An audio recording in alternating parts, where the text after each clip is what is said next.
banyak-banyak terima kasih kami kepada para caregiver, respect kami kepada caregiver dan juga para pejuang ALS. Betul, karena kesehatan mental para caregiver ini benar-benar dipertaruhkan banget sih. Kalau ngerasa hidup tuh kayak kita ya yang paling teraniaya, tersedih, bermasalah tuh ngelihat mereka tuh langsung kayak wah memang ya kita tuh jangan selalu konsentrasi dengan diri sendiri gitu loh. Sebuah keluarga ditempa masalah, udah dihadapin dengan ini, pakai tameng yang ini, pakai tameng yang itu, akhirnya tetap kalah juga. Kekuatan terakhirnya kan doa. Jadi makanya judulnya Hanya Namamu Dalam Doaku.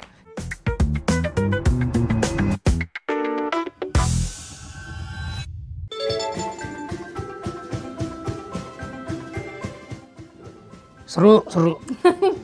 Seru, memorian. Jadi adalah untungnya ketemunya pas udah pada merit. Kalau jadi lebih ceritanya lebih relate. Kalau enggak, kalau dulu dikasih skrip yang gini kayak gimana ya pasti bingung gitu. Cuman emang seru, pembahasannya juga seru gitu. Dan lihat hasilnya seru ya? Seru banget. Seru. Kayak gitu, uji sendiri. Anyway, tapi ya seru karena ya kita sekarang udah bertemunya dalam format dewasa. Iya. Kalau dulu kan ya bener sekali. Lain lagi. Iya.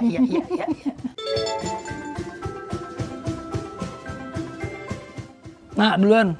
Ceritanya sih, terus ya dari ceritanya pastinya kita semua bergeraknya sama kok. Cerita, terus siapa yang buat, PH, main sama siapa gitu. So runutan kita tuh sama gitu. Dan ternyata pas lagi ngeliat itu semua, udah tanpa ragu-ragu lagi langsung lah kita bilang yes. Benar. Dan skripnya ini, terutama kalau kita ngomongin skripnya ya, ada sesuatu yang baru yang mungkin belum pernah diangkat di film Indonesia. Ada sesuatu yang message yang penting banget yang orang tuh harus tahu gitu melalui film ini. Semoga harapannya menjadi pembelajaran lah. Maksudnya bukan pembelajaran tapi lebih ke bisa sharing, bisa tapi gambaran ya. Gambaran bahwa kita butuh perhatian lebih kepada pejuang ALS ini. Rasa kita apa rasa filmnya? Rasa kita berdua? Cinlok gitu maksudnya? Oh my god! Secara emosi sih film ini cukup dar-der-dor sih. Maksudnya, kok dar-der-dor sih? Makanya juga apa sih? Maksudnya cukup dalam banget gitu. Film ini film simpel tapi emosinya luar biasa banget. Kalau orang berumah tangga pasti nonton film ini pasti akan relate banget. Tapi kayak buat orang yang gak berumah tangga pun, buat seorang anak, buat teman-teman yang mungkin pernah merasakan menjadi karakter di dalamnya ini kayaknya jadi sesuatu yang kena banget sih, yang deep banget gitu. Buat gue sih gitu. Karena kemarin juga setelah kita nonton, banyak banget penonton di satu ruangan itu yang ternyata belum pada menikah. Tapi ternyata mereka merasakan hal yang sama dengan orang tuanya ataupun tetap relate bener ngebayangin gitu ketika nanti mau berumah tangga atau gimana. Itu sih. Monolog pakai kata hanya. Hobi sama istri. Ya, film ini diawali dengan hubungan keluarga Arga, Hanggini. Anaknya siapa namanya? Lala Kitchen. Hampir gue bilang Lana Kitchen. Oke. Ya, ini film diawali dari cerita keluarga Arga, Hanggini dan juga Nala. Yang everything was fine and everything. Keluarga happy seperti biasanya. Terus kemudian mereka tiba-tiba dihadapi oleh sebuah cobaan yang merubah semua rasa di dalam keluarga ini gitu loh. Yang tadinya merasa nyaman, adem dan baik-baik saja, terus kemudian jadi kayak ada prasangka yang ibaratnya timbul dikarenakan keretakan komunikasi antara Arga dan Hanggini gitu. Jadi keretakannya seperti apa, terus kejadiannya seperti apa, yang pasti karena keretakan komunikasi ini jadi masuklah asumsi-asumsi yang kirain satu kejadian ini adalah mengenai sesuatu, tapi ternyata ada yang lebih besar lagi di belakangnya gitu. Nah, dan hanya namamu dalam doaku itu kan doa itu kan sesuatu yang sakral gitu. Ketika sebuah keluarga ditempa masalah, udah dihadapin dengan ini, pakai tameng yang ini, pakai tameng yang itu, akhirnya tetap kalah juga. Kekuatan terakhirnya kan doa. Jadi makanya judulnya hanya namamu dalam doaku. Siapa yang ada di dalam dalam doanya itu harus nonton. Yang lebih banyak dia sih. Enggak lah. Terus langsung gitu dong lagi. Yang kita tiap berhadapan kayaknya Enggak, masalahnya mainnya sama dia sih. Jadi kayak everything was fine. Pas lagi lucunya, pas lagi filmnya jadi, terus kayak kita berdua pun nonton kayak kok nangis sih? Iya, kita nggak ngerasain waktu. Jadi sebetulnya kita udah melupakan scene-nya. Pokoknya kita pengennya dari waktu reading tiap scene tuh harus apa ya? Bener-bener serius, tapi pengennya harus natural ya, kayak gini. Terus apa namanya, beberapa scene memang berat waktu dijalanin. Tapi begitu kita nonton, wah ternyata ini kita ya gitu, bisa gitu loh. Maksudnya buat gue sendiri begitu pas nonton filmnya, ternyata tanpa kita sadarin banyak banget scene berat yang udah kita laluin di film ini gitu. Iya nggak sih, ngerasain itu nggak? Iya kan?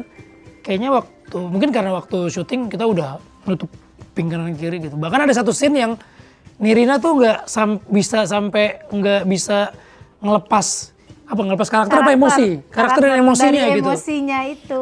Sampai emosi dari karakter itu. Iya, masih terus nangis terus akhirnya udah, nah pulang deh. Nih, mau syuting apa enggak nih? Nangis mulu, ayo nangisnya berhenti, ayo berhenti. Nangis lagi. Kalau nggak berhenti, pulang, ayo pulang. Akhirnya dia berhenti. Oke, kita lanjut lagi deh. Gitu. Untung dia pemain, kalau director potong.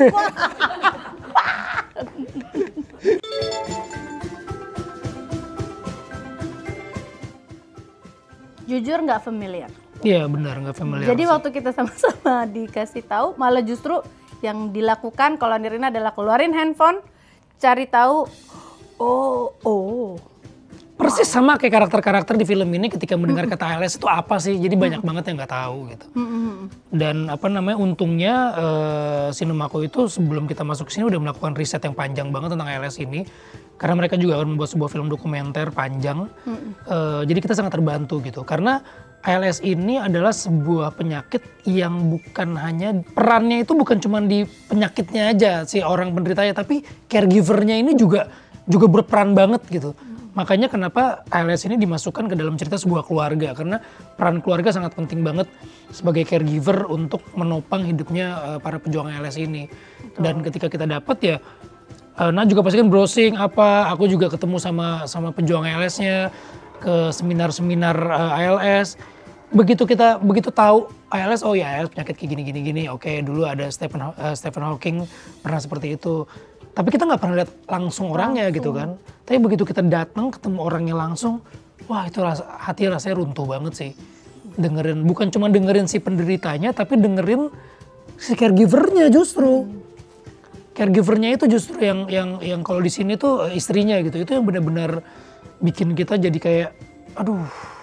Kayak ngerasa selama ini kalau ngerasa hidup tuh kayak kita ya yang paling teraniaya, tersedih, terpermasalah tuh ngelihat mereka tuh langsung kayak, wah memang ya kita tuh jangan selalu konsentrasi dengan diri sendiri gitu loh. Ternyata di luar sana juga ada banyak orang yang dihadapi oleh sebuah masalah yang amit-amit, tapi kalau misalnya kita berada di posisi itu tuh gimana ya gitu. Iya. Kayak menyelesaikannya, menghadapinya juga gimana ya gitu. Betul. Makanya film ini tuh sangat penuh dengan rasa itu tuh karena ya itu menggambarkan bukannya apa ya istilahnya tuh bukan doa tapi lebih kepada kenyataan, karena memang ada di luar sana yang mengalami ini, terkena penyakit ini, dan sampai saat ini masalahnya obatnya tuh belum ada. Iya, belum ditemuin. Itu yang menjadi mereka mau fight gimana pun juga, apa yang mereka lakukan adalah untuk menghambat dan memperlambat aja. Gitu.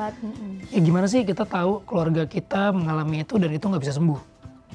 Dari kata-kata itu aja tuh udah hancur banget gitu. Tapi ya mudah-mudahan bukannya nggak ada obatnya, tapi pasti suatu saat Tuhan segera pasti akan memberikan obatnya. Yang paling penting adalah ALS ini adalah masalah bersama gitu, masalah kita semua, dan banyak banget penderita ALS di sini tidak mendapatkan diagnosa yang tepat gitu. Jadinya akhirnya situasinya makin memburuk, dan mudah-mudahan lewat film ini bisa sedikit kita share, bukan film itu tentang penyuluhan penyakit, bukan, tapi paling nggak bisa jadi pintu gerbang baru untuk orang ngeh gitu bahwa ada loh ALS ini, dan banyak banget yang belum teredukasi tentang ALS ini.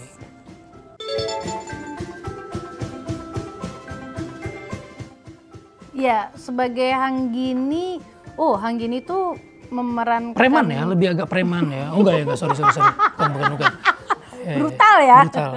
Gak, Hanggini tuh dia di sini dituntut untuk memberikan peran yang ganda gitu loh. Maksudnya kayak di satu sisi dia kayak berperilaku seperti dia tuh nggak tahu apa-apa gitu loh. Padahal dia tahu sesuatu.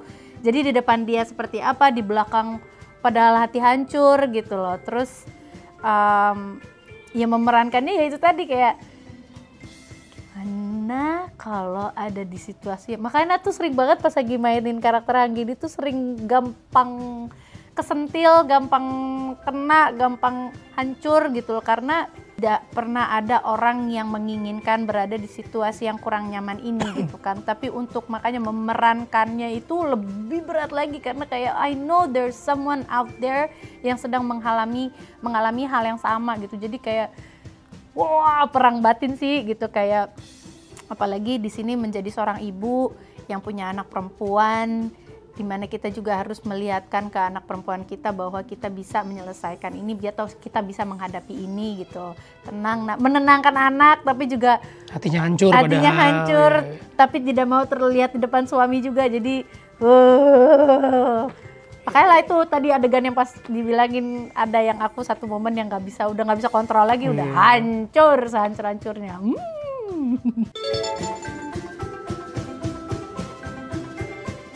Ya, jadi kembali lagi ya, Sinemaku ini membuat film ini semua tuh semuanya based on research, terus mendatangi seminar, ya kan, Vino datang gitu ketemu sama pejuang ALS, caregiver semuanya. Nah, Nirina juga di situ mereka udah bikin tuh dokumenternya, jadi sedikit-sedikit mereka ngeliatin gitu. Waktu pas lagi seminar nggak bisa datang, dan itu dikasih tahu sama mereka apa aja yang dihadapi itu. Wah, ngelihat aja lewat gambar aja aku udah nggak kuat gitu. Jadi waktu itu akhirnya konsultasi bersama para caregiver juga, terus udah gitu semuanya juga udah disiapin juga dari Sinemakunya gitu. Jadi si dokumenter ini yang kemudian akan ditayangkan setelah filmnya tuh yang benar-benar harus dikasih perhatian juga ya, karena supaya kita juga lebih aware dan tahu mengenai ALS ini.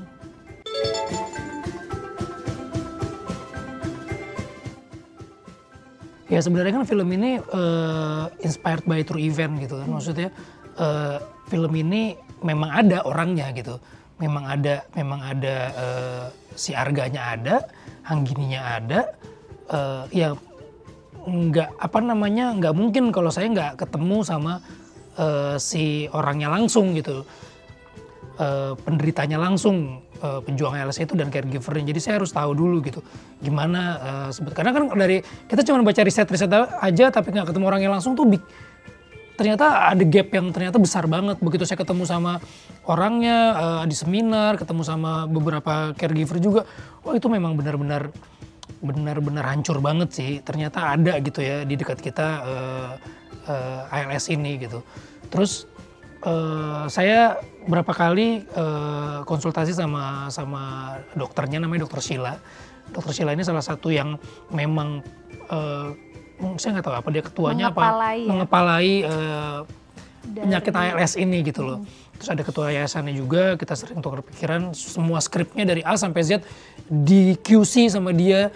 Jadi apa yang saya lakukan di sini nggak bisa nebak-nebak, atau mungkin biar adegannya lebih dramatis saya gerakannya segini, atau mungkin lemah badannya segini, nggak bisa. Jadi memang ini berapa bulan, ini berapa tahun, harusnya segini, gerakannya segini, ini segini. Itu jadi emang kita titik-titikin tuh. di mana-mananya. Jadi saya juga pengennya ketika teman-teman nanti nonton udah nggak perlu pusing lagi, ini bener nggak sih risetnya, ini bener nggak sih harusnya kayak gini, enggak, semuanya memang udah apa namanya, udah kita lakukan riset sesuai, dan ada video risetnya gitu loh, maksudnya orangnya yang saya jadiin role model di situ pun ada gitu. Saya tadi bilang ALS ini bukan cuman soal si pejuang ALS-nya, tapi ada caregiver-nya itu. Caregiver-nya juga yang di sini Hanggini itu kan, yang peran itu juga berperan sangat penting banget di film ini maupun di kehidupan nyatanya. Jadi justru interaksi antara suami dan istri ini yang justru yang penting banget teman-teman lihat nanti ketika film ini tayang gitu. Jadi bukannya cuman penyakitnya gitu loh yang di mana sih penyakitnya, enggak. Tapi ada runtutan yang harus kita lihat bareng-bareng tentang mereka-mereka yang berjuang untuk ALS ini.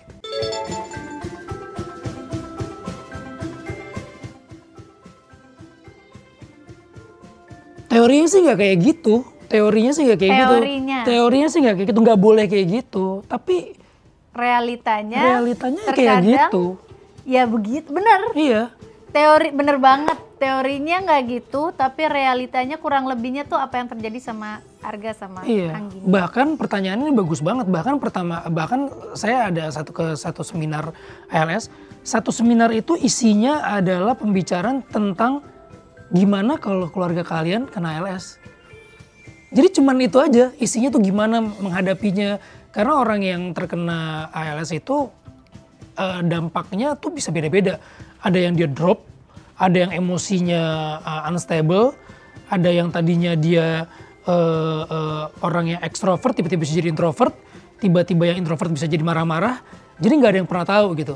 Apalagi caregivernya yang selalu harus jadi penjaganya gimana nih, ininya gimana nih gitu. Dan penjaganya juga kita nggak tahu kan, maksudnya durasinya aja kita nggak tahu. Bener. Maksudnya apakah ini akan berjalan bulanan, apa mingguan, bulanan, bahkan tahunan tuh nggak ada yang pernah tahu. Betul. Gitu loh. Jadi kita di sini benar-benar dari Sinemaku, nah yakin banget juga dari kami itu benar-benar ingin menyampaikan banyak-banyak terima kasih kami kepada para caregiver, respect kami kepada caregiver dan juga para pejuang ALS. Betul, karena kesehatan mental para caregiver ini benar-benar dipertaruhkan banget sih.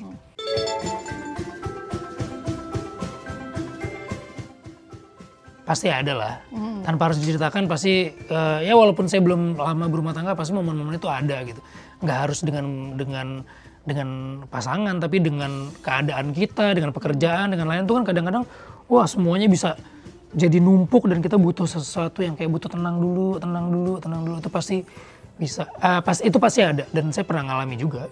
Apalagi kalau misalnya di sini cobaannya mungkin kalau dalam unsur kesehatan ya kita melalui, bersyukurlah buat teman-teman yang orang tuanya sampai akhirnya di ujung hidupnya tuh ya meninggal dah gitu. Maksudnya kayak meninggal gimana ya ngomongnya? Dengan damai dan tenang. Ya, dengan cepat, damai dan seperti itu ya gitu. Sementara juga pasti di luar sana kan juga pernah lah ada yang mengalami kayak misalnya orang tuanya juga ada sakitnya gitu. Nah, yang kayak begitu kan otomatis akhirnya kita sendiri juga secara tidak sadar kita juga menjadi caregiver. Bener. Gitu kan, dan menghadapi, makanya aku bilang ini bukan film hanya untuk kayak film mengenai suami istri, no, this is about relationship gitu loh, dan seberapa besar kita cinta terhadap orang yang kita berikan kasih itu gitu. Caregiver kan sebenarnya itu ya gitu, jadi kita merawat, dan seberapa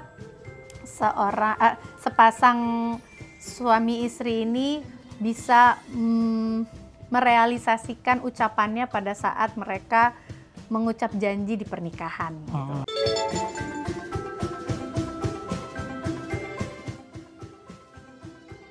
Pertanyaan pertama, kalau aku mungkin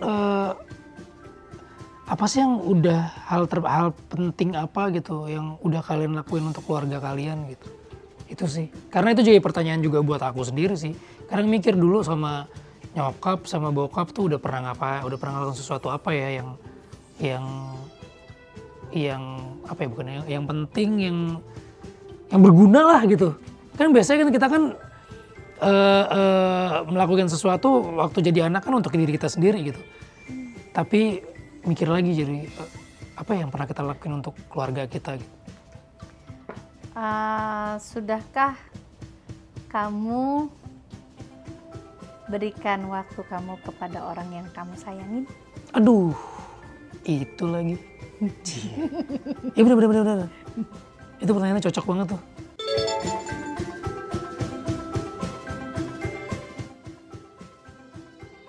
Kalau buat penonton, ya pasti penonton pasti akan mendapatkan satu edukasi baru atau pengalaman baru. Tapi kalau buat para pejuang ALS dan para caregiver-nya, seperti yang tadi Nak bilang, saya mengucapkan terima kasih buat kalian. Kalian sudah menjadi manusia yang hebat banget gitu. Mungkin nggak semua, mungkin kenapa Tuhan memberikan itu kepada kalian karena kalian punya kekuatan yang lebih dari kita semua sih. Kayaknya gitu.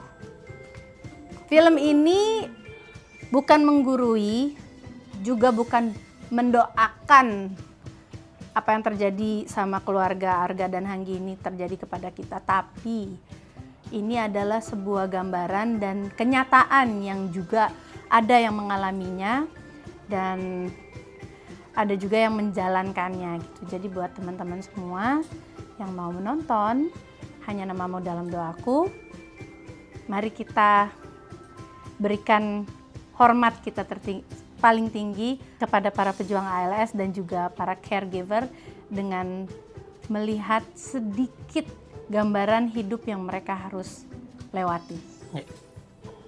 Halo, saya Vino Bastian. Halo, saya Nirina Zubir. Kita dari film Hanya Namamu Dalam Doaku. Dan mau ngajak Sobi semua untuk nonton film HNDD Hanya Namamu Dalam Doaku tanggal berapa? 21 Agustus 2025. Di bioskop kesayangan Anda maupun enggak kesayangan Anda.